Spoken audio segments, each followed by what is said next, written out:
So with Freddie in play, and both of these lineups are star-studded, who is the most dangerous hitter in the 2024 World Series between the Yankees and the Dodgers, based on how they're swinging it right now, or maybe other intangibles that are coming up in your head? Mine, is he behind me? There he is. Dodger destroyer, Mookie Betts. Yes, and I'm going to tell you why. He's the most dangerous. He's the most dangerous. First of all, he's got a monster pedigree. Let me give you a little 2018 ALCS. Oh, is that Garrett Cole? Double off the wall. He's playoff proven. He's a champion. We love to go deep in the 2020 World Series, but he brings a different element. Not only is he on fire, by the way, 346 with a 700 slugging in the NLCS this year. Oh, he was off to a bad start. It's a slump. No, superstars generally find a way. But this is the intangible I love. By the way, he steals almost 3 times as often in the postseason as he does in the regular season. Why? 90 feet are really important. Not only is this guy a guy who can steal bases, but he's efficient. 14 of 15 attempts in a Dodger uniform in the postseason. So when he decides to go, he's safe. This is his career postseason numbers, where he's got 17 bags, 18 attempts. And, I mean, you're just looking at a guy who's a superstar. I think they're going to be so careful with Ohtani that you breathe a little sigh of relief, and then boom, got him.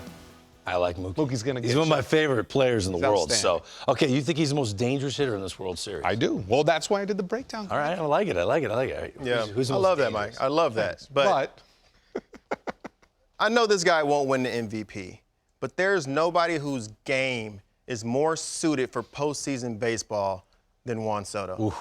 Nobody. There's nobody in the game who, no matter what situation, every single at-bat, he is going to grind you out. There's not much swing and miss in his game. If you make a mistake, he's going to make you pay. He is patient enough to stick around and wait for you to give him the pitch to hit. And if you don't give it to him, he will take it. He will work himself into a good position, and then he's going to make you pay. There's nobody in the game right now in the postseason who's hitting the ball as hard as Juan Soto.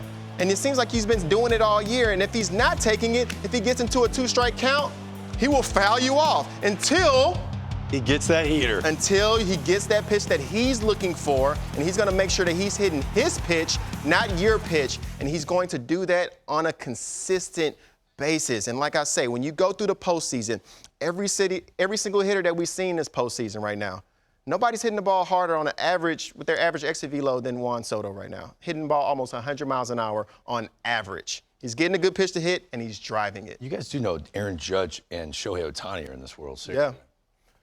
But if I'm in a postseason, big situation, one at bat, Soto's game plays. Like I say, he's not going to be the MVP. I completely understand that. But in this scenario, in a small sample size in the postseason, you want Soto at the plate, and I think that's who they should pitch around. You said earlier you expect them to pitch around. Yeah, absolutely. That's why I listened to Chris Young.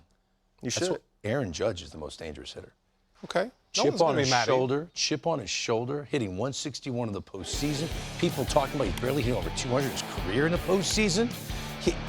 He's out to show everyone Soto's getting the love in front of him. Stands the ALCS MVP behind him. He's the MVP. This is still the greatest right-handed hitter in baseball right now. Aaron Judge, with Juan Soto being second. And then Juan and Mike. Oh, yeah.